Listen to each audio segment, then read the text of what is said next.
There's Merteza getting luggage. Wave, Merteza. Wave, Merteza. There he is. He's getting luggage. Here I am. We just got off the plane. Now we're getting our things, getting ready to go.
Walking the streets of Turkey, seeing some of the shops.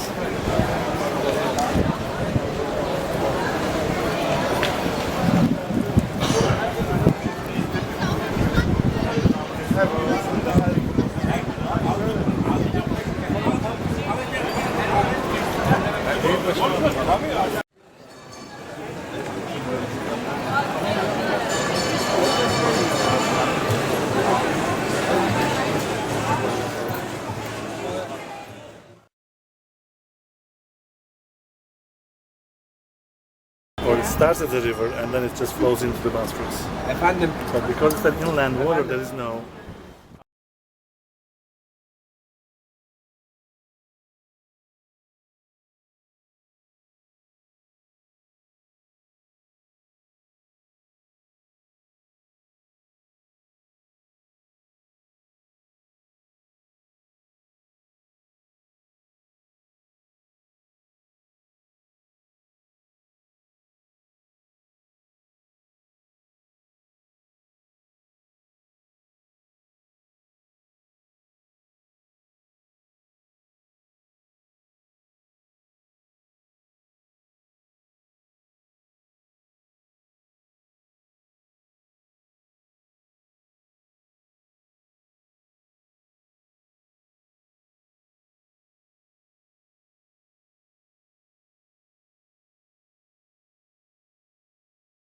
Dolmabahce Palace.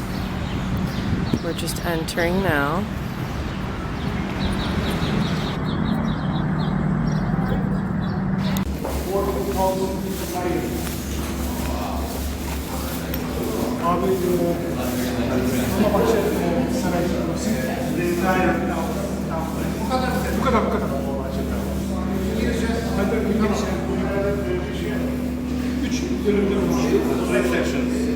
Inside Dolmabahce Palace.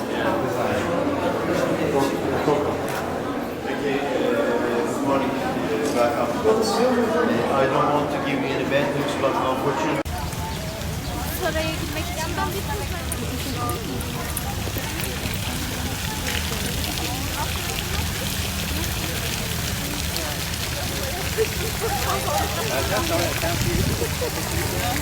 Nasıl yapmak?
This is the outside of Dolmabahce Palace.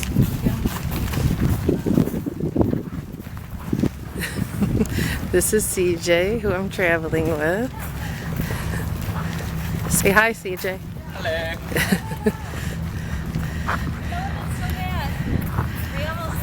I'm going to try and show you every part, but this palace is huge. So we'll see a little bit. And then you can see it's right on the Bosphorus River. Remember, boys and girls, we talked about this. And you can see some boats in the distance. This is right near the palace. This is Hagia Sophia, way out there. I'll show you that tomorrow. Let's come back real quick. See a little bit more of the palace. Dolmabahce.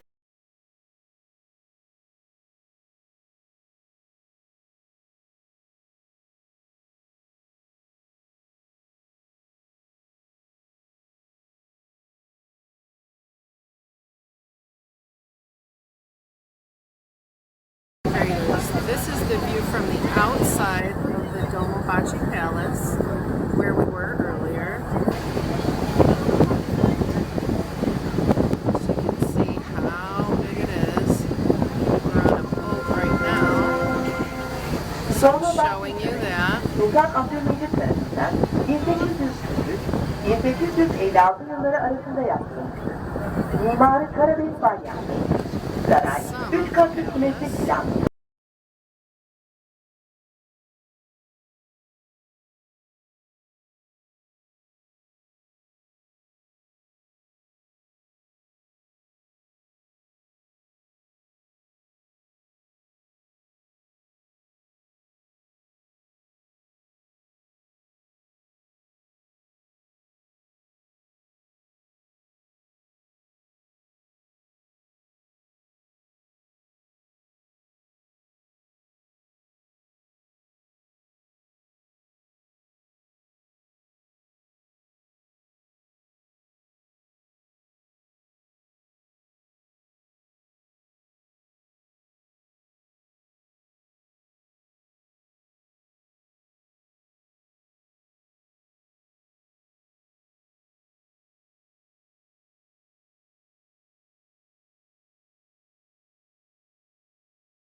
Signature of Istanbul, and on the right and the left side you can see some writings, but they are not Arabic, they are Ottoman writings. Ottoman and the Arabic writings look like each other, but they are totally different from each other, so they are not Arabic. But at the top of the signature again, you can see Arabic, phrase from Quran. Now we will enter inside. Before we will enter inside, I will give you your ticket, and when we enter inside, we will test X-ray machine, and you should leave your bag. After that, you can pay again, just for security. You can. And I promise. No hiding.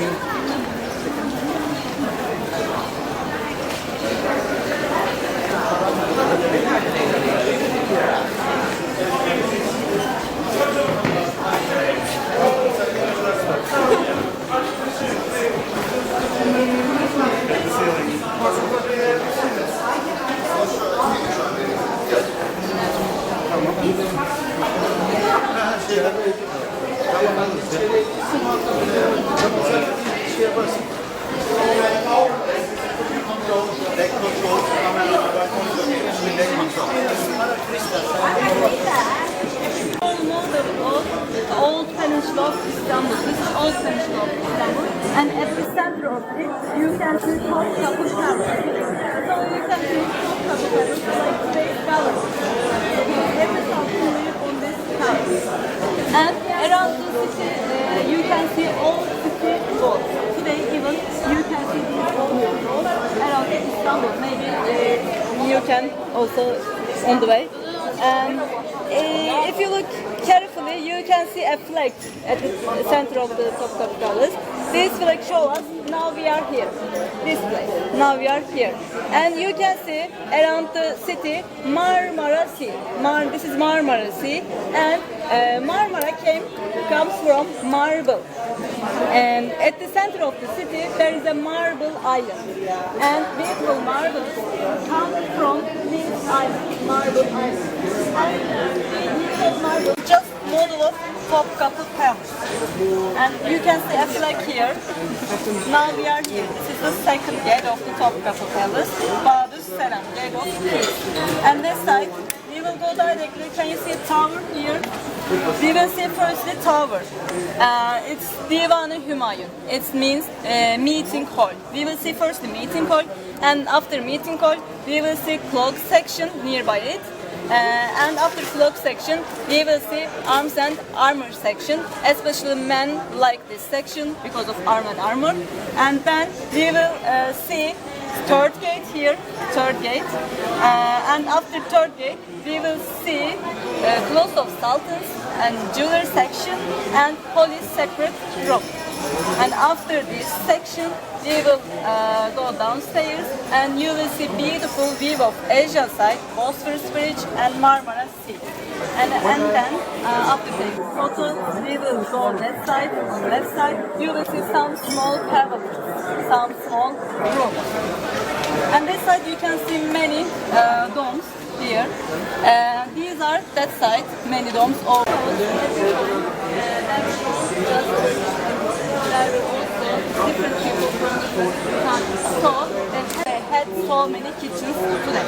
But unfortunately, we cannot visit it because they were all closed from the old times. So we cannot visit it. And actually, I will show you the map, but in front of the Inside the palace.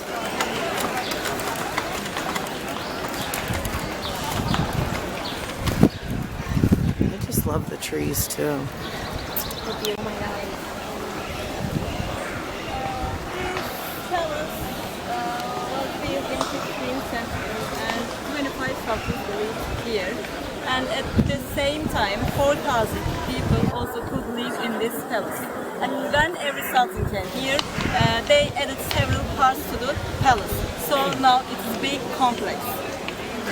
And behind of you, you can see entrance of harem section. That side, harem section. We cannot visit it, it's extra, and also we have no time. And maybe we can Body, like today's cabinet, for example, all the ministers, Secretary of State, etc. The meetings of the Imperial Council took place in this room, under the tower.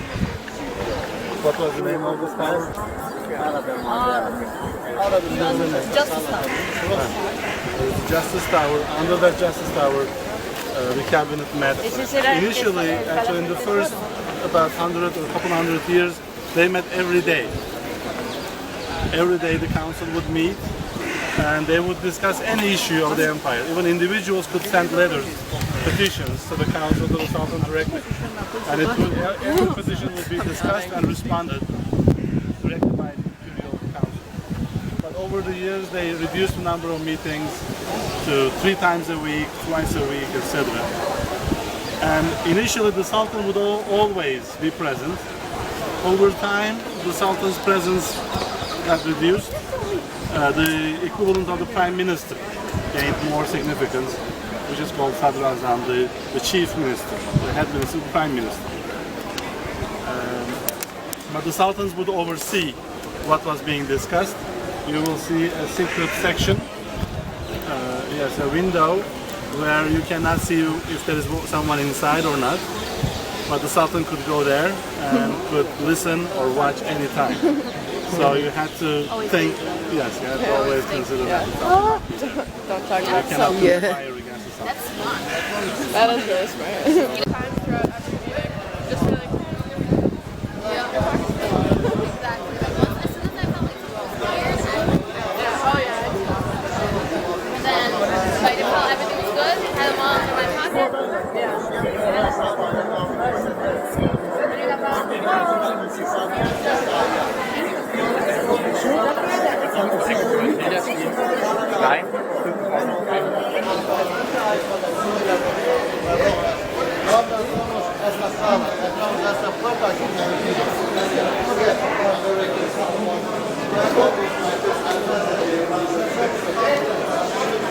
Lo capito.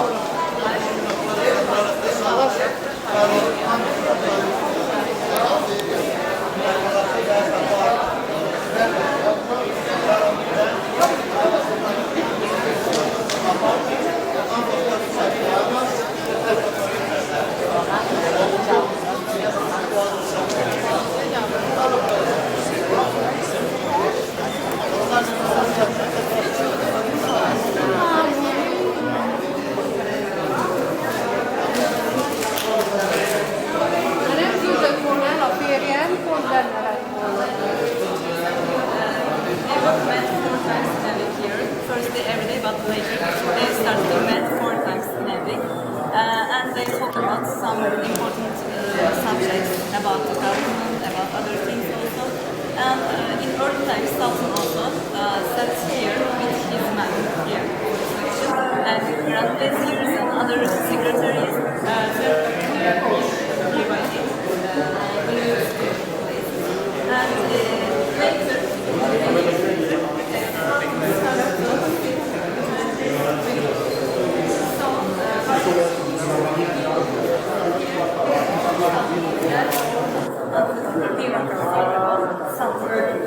and you can see the side again.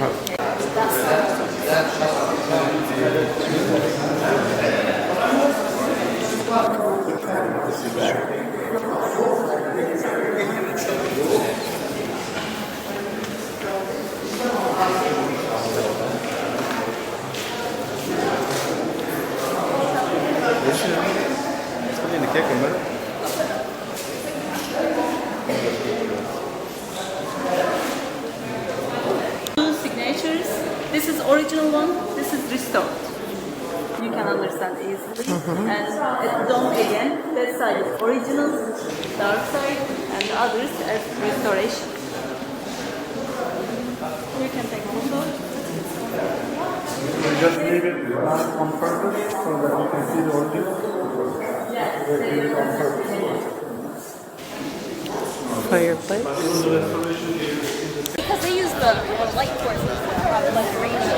Yeah. We would need like a big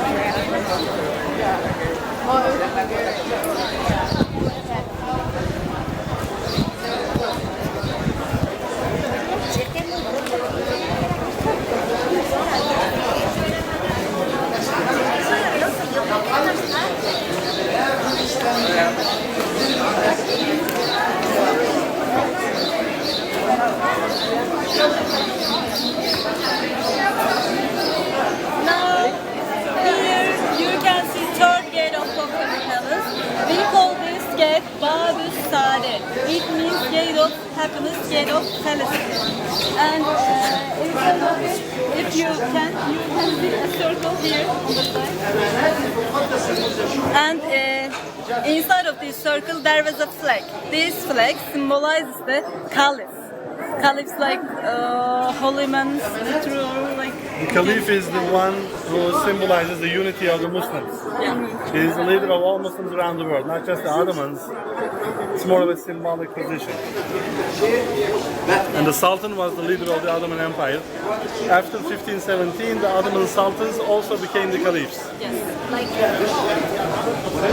Similar to the Pope, but different. The Pope has religious authority as well. But like in the Roman Empire, like Yes, but the Pope can issue some religious doctrines. but The Caliph cannot.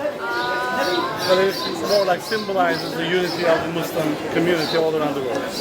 So all the Muslims see the Caliph as their leader.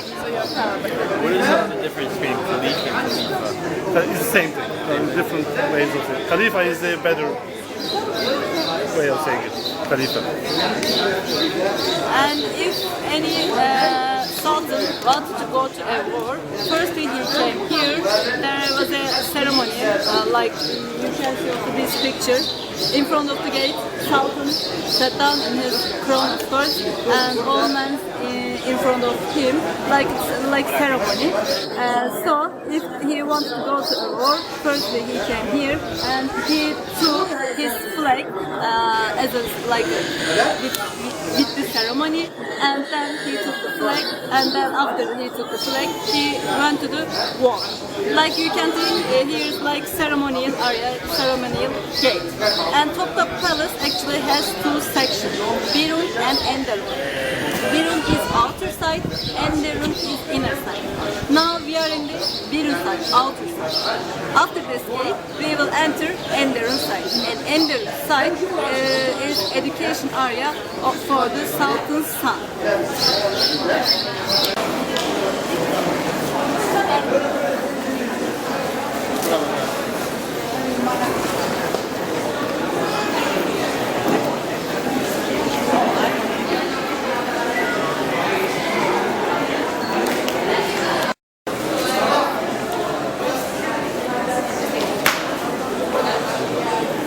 Now you will see Oydin soil. Ours also in Turkish Oydin soil.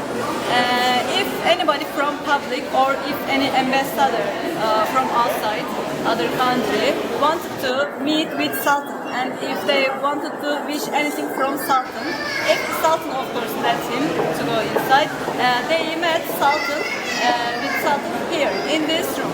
And if they had any gifts for Sultan before entering inside, they leave these gifts for Sultan in front of this window. That's it. And especially ambassadors, if they wanted to talk with Sultan about important subjects, after they enter inside, they open this tap. So because of voice of water, nobody could hear them outside, from outside, but they are talking about inside because of the voice of the tap water. So it's useful still today, I think. Now inside, if you want everything.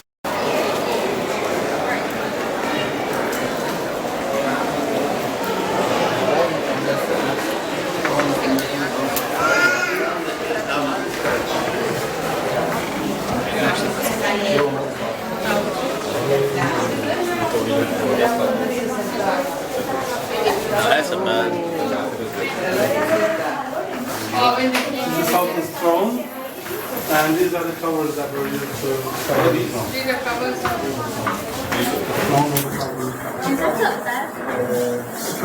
It's like a bed, but it's the throne. So that's why you would sit and yes. Definitely. Wow. Sultan's item you will be surprised because they are so big. But at the time of Ottoman period, of course, sultans were not like so big, but they are sultans, so they must look gorgeous. They must look big. So their clothes must be big, so they are big. And especially in sports.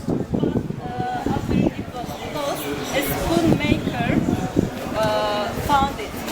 So after he found it, it started to call spoon maker's diamond. That's the Spoon maker, like literal spoon maker? Yeah, an ordinary guy finds it in the trash and In the trash? just doesn't know what it is, and then he takes it to somewhere and they say, wow, this is real diamonds and gigantic. And this is priceless, we need to take it to somewhere. Sultan. So that's why it becomes a spoon maker's diamond. But the spoon maker found it. We don't have any other explanation for why it's called spoon maker's diamond. That's the only explanation we have. And then today it is considered to be the biggest diamond in the world, and it's priceless. There's no price. You cannot really decide how much it's worth. Yes, it's priceless. 86. That's it. And it's also surrounded with other smaller pieces of diamond. So it is the most expensive, priceless item in the whole treasury. Serious?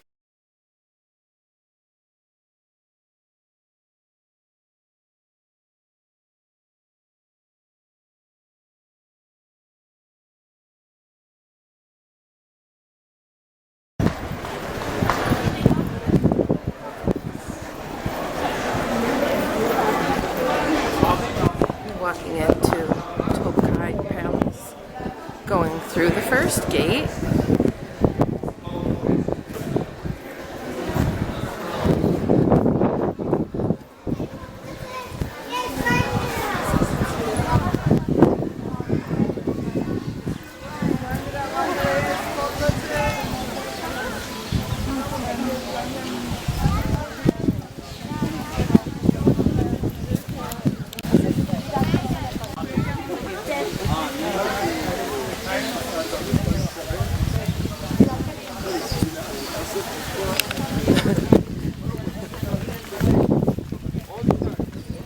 Now we are in the first garden of the Topkapı Palace. We call this garden Yeniçeri's garden. Yeniçeris are soldiers, Ottoman soldiers. You know. Actually, the Ottomans employed a lot of the Byzantine generals, government into their army, government. You know, the best ones, the skillful ones, said, why don't you work for us? Smart. It's a merit-based system, based on your ethnic background. Like Mehmet the Conqueror, who conquered Istanbul, he had a lot of advisors. Greek advisors, Jewish advisors. But his doctors were Jewish. The historians, some of them were Greeks, as well as Turks. They worked very closely with the Greek and the Byzantine, the Roman populations. They incorporated them into the administration. That's why those people did not feel themselves in a foreign country. They felt like they were a part of the administration, the empire. So the churches, like Hagia Sophia is turned into a museum, but it is really an exception. It is more of a symbolic meaning. It is not to, it's not Muslims coming in and taking over all the churches. There were hundreds of other churches that were just let be and continue to serve the Christian population. Like this one. This one. It is right inside the palace, the Ottoman Emperor's palace, the Sultan's palace, and you have a church.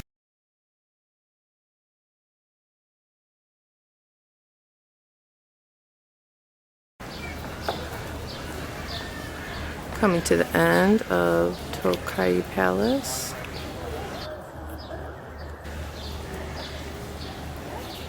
I want to do it.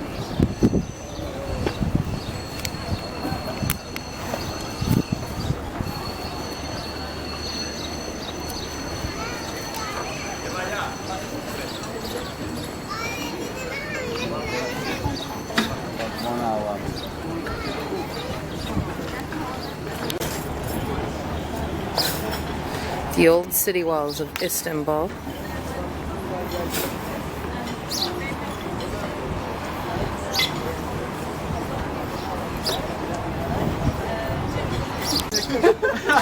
We're at Topkapı Palace, and straight across is Dolmabahce Palace, where we were yesterday. I'm going to zoom in. This is the same palace that you could see from the boat. This was the palace that we walked through.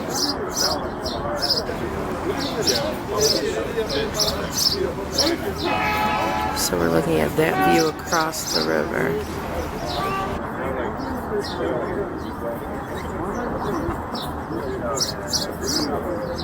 And this is the Bosphorus River again.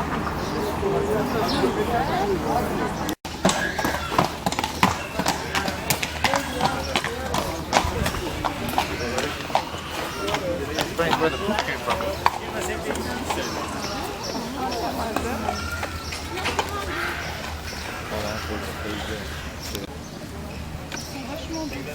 Ah, ils sont très beaux. Hein.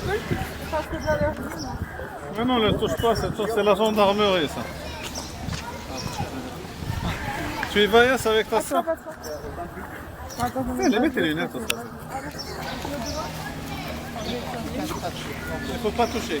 You can see a place like balcony. In Ramadan, Ramadan is special for Muslims. So in Ramadan, sultans generally have their dinners under this balcony. And these pavilions generally were settled down here by sultans, because generally they conquered one place. For example, Sultan conquered Baghdad, and after them he settled down here, Baghdad Pavilion, like that. Revan is also said. Now we can see.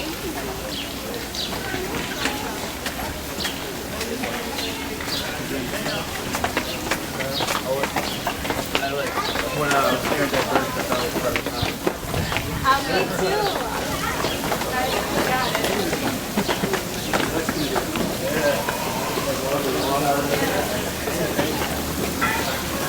That's pretty cool.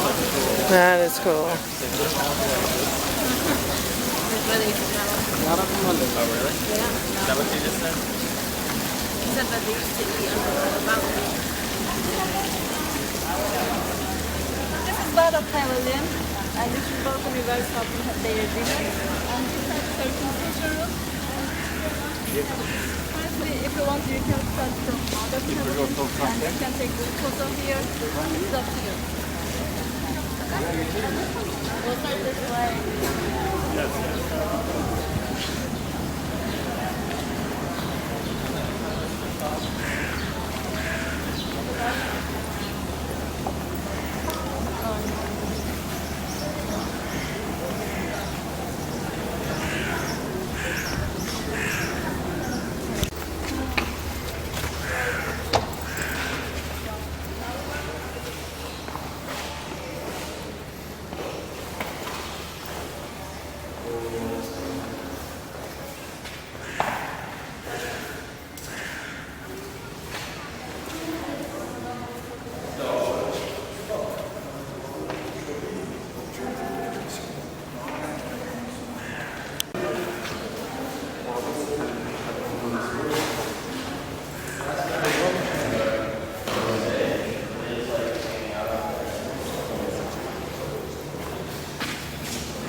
Hey, Sophia.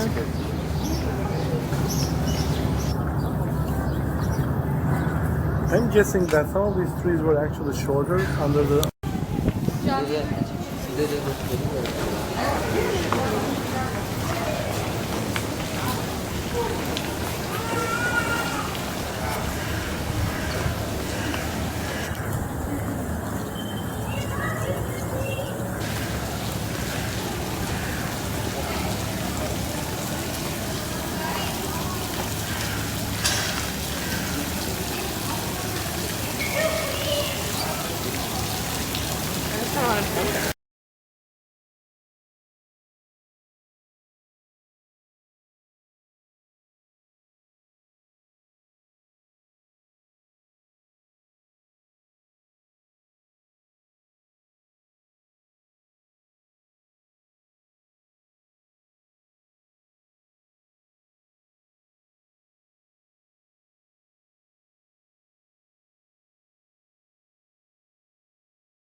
Oh, Can I get